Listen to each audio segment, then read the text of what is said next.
Hello. Okay na? Okay na kayo? Breaking news, as in nagbabagang balita mga kababayan.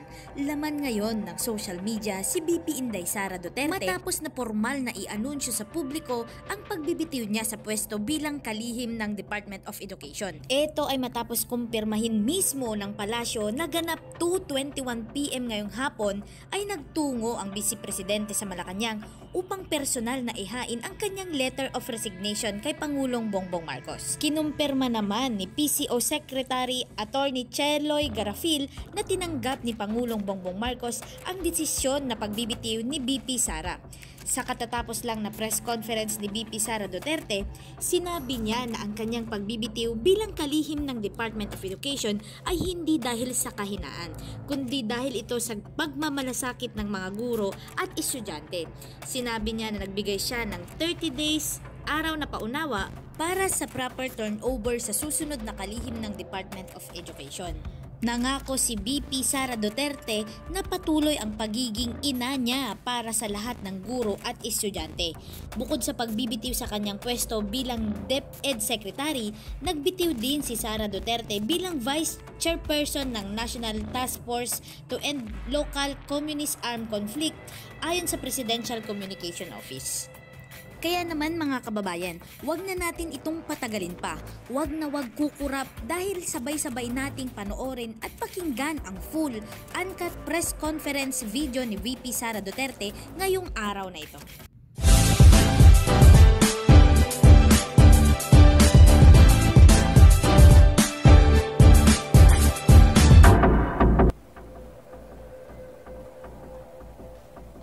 Hello, magandang hapon. Hello. Okay na? Okay na kayo? Assalamualaikum, madayaw, maayong adlaw, kaninyong tanan. Magandang araw sa inyong lahat. Ang edukasyon, ang sandigan ng bawat nangangarap. Education is the key to success, not only of individual aspirations, but of an entire nation. As we commence preparations to embark on a new school year, we also take time to assess where we are from where we started. Tandang-tanda ko pa nung ako'y unang manungkulan bilang kalihim ng edukasyon sa gitna ng pangkaraniwang kaalaman natin ukol sa sitwasyon ng basic education sa ating bansa.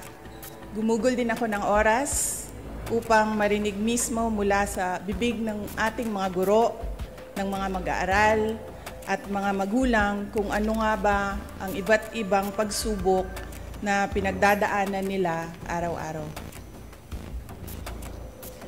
Ang mga narinig ko ay sari-saring kwento ng katatagan, pagmamahal sa napiling bukasyon at pagsisikap upang makamit ang mga munting pangarap. Ang matatag agenda is not a mere campaign. Rather, it encapsulates and defines what Philippine education, along with its approximately 28 million learners and almost 1 million teachers, already embodies. It is resilient. Our children are the children of heroes. They deserve no less than an education system that can fully unleash true potential and effectively mold them into vital contributors for nation building. As I speak before you today, I speak of the road we have traveled thus far. 2 years since we accepted the gargantuan task of heading the basic education sector, we have taken big steps towards institutional reforms through the improvement of our curriculum, the acceleration of basic education infrastructure and facilities, the promotion of learners' safety and well-being, and the provision of much-needed support for teacher quality and welfare. In the last 24 months, DepEd has launched a new curriculum for kindergarten to grade 10. As we open our schools on July 29, we highly anticipate its nationwide implementation. Our curriculum, however, is a mere scrap of paper without the necessary resources for its effective delivery. In order to provide resources such as textbooks, supplemental reading materials, as well as learning tools and equipment, we took strides to improve the procurement process within the department. By the first half of the year, we are on track to complete our textbook procurement as well as the purchase of e-learning cards. The fact of fiscal restrictions and inadequate resources is known to all. Therefore, DepEd has had to innovate in the provision of basic education facilities. Alongside building new classrooms, we tapped into digital infrastructure in order to address the congestion and avoid learning disruptions during times of calamity. Today, an additional 2,000 last-mile schools have been given internet connections through satellites, while 305 schools have been connected through fiber internet. By the end of 2025, we aim for all schools to be connected. With the emergence of technology and social media, our learners also face new and emerging challenges. Hindi biro ang maging mag-aaral sa panahong ito. In order to provide a safe and conducive learning environment for our learners, we have launched a centralized reporting system through the Learners' Rights and Protection Office.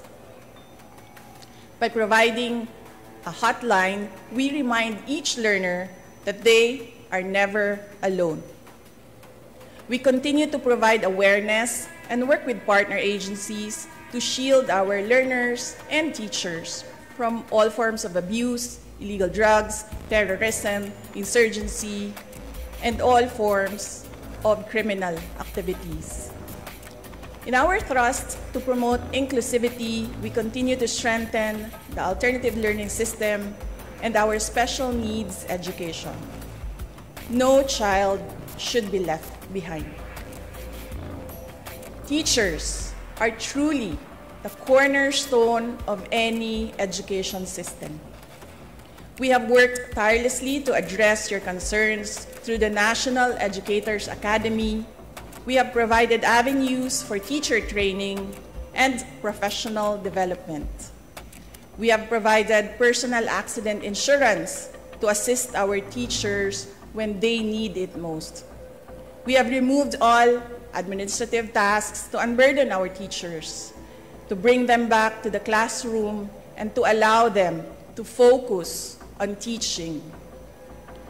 We have also given our teachers their much-needed rest, a 30-day, no mandatory or voluntary tasks break, which they are currently enjoying as we speak. I did not do this alone, nor do I claim to have done so. I would like to take this moment to express my profound gratitude to those who took part in this journey.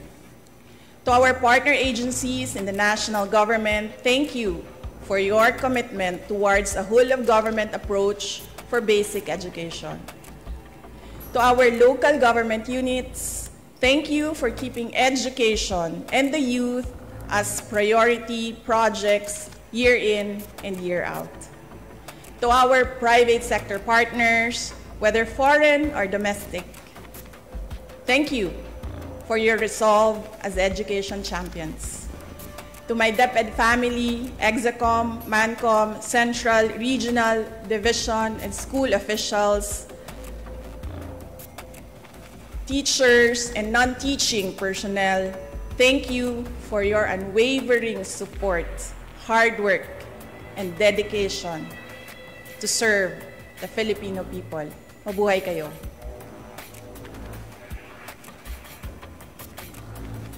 To our teachers, words can never capture how grateful the nation is for your sacrifices, for your passion, and for your unrelenting commitment to rearing the youth. Salamat sa suporta, salamat sa pagiging matatag. The nation will forever be in your debts. Bagamat hindi ako magpapatuloy na mamamahala sa kagawaran, patuloy pa rin nating itataguyod ang kalidad ng edukasyon na nararapat para sa Pilipino. Hindi man ako ang tumatayong kalihim ng edukasyon, mananatili akong isang ina na nagmamatyag at titindig para sa kapakanan ng bawat guro at bawat mag-aaral sa Pilipinas. Para sa isang matatag na Pilipinas. Mga kababayan, lahat ng ating ginagawa ay para sa Diyos, sa bayan at bawat pamilyang Pilipino. Syukuran.